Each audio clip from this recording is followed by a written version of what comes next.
The passionate kiss of the current kings of Denmark, Frederick and Mary Donaldson, has given a lot to talk about. Now the exact question that the Australian woman would have asked her husband before the gesture has come to light. Frederick of Denmark and Mary Donaldson are already the kings of Denmark. Last Sunday, January 14th, Queen Margaret took a step back so that her son could ascend the throne. A historic moment for all Danes, full of unique moments that have already been passed down to posterity. One of them was the passionate kiss that the kings gave each other on the balcony of Christiansborg Palace. After a series of somewhat bizarre gestures, the couple carried out the gesture, thus cementing the bad times that have followed since photos of the current king with Genoveva Casanova in Madrid surfaced. However, the kiss did not end there. It was because of the controversy that Federico and Mary experienced that the entire international press analyzed the gesture with a magnifying glass and strongly condemned it. It was during these exhaustive observations that the question that Mary Donaldson would ask Federico seconds before the kiss surfaced up. There were some foreign headlines about the kiss, and one of them highlighted how the current queen muttered some frank words to her husband, "Should we do it?"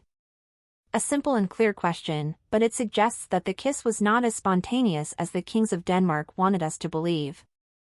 Federico's response was the kiss itself, making it clear that the gesture was important to the proclamation's agenda. International media condemns the kiss between Frederick of Denmark and Mary Donaldson.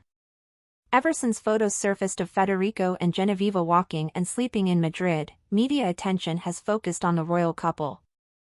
Every gesture, glance or smile was enough to analyze the state of their relationship.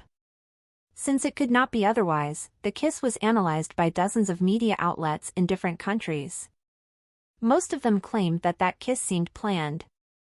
The grounds for this claim are the lack of spontaneity of the gesture itself and the nervous movements of a couple of seconds ago. For example, while Frederick approached to kiss his wife, Mary looked into the palace, thus slowing down the current king's progress. Adrienne Carter, an expert on nonverbal language, states, "Frederick of Denmark winks at Mary, which means we're in this together. He pulls her to him for a kiss, which he tries several times before it actually happens. That's what he has planned," the expert remarked. After several months in which distance and tension have marked the relationship between Federico and Mary. That's why the beautiful detail of Federico with his wife Mary surprised everyone. It was during his speech that the king surprised us with unexpected words to his wife.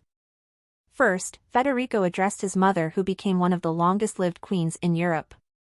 "My mother has ruled for 52 years.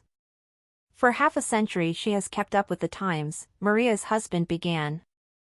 Immediately after, he said that in order to take this new position and realize it, he would need all kinds of support. "And who will give you that much support?" "His beloved wife." While uttering these words, Federico looked affectionately at his wife. Thus, the proclamation was not just a change of government, but put an end to the controversy that had plagued the marriage for months.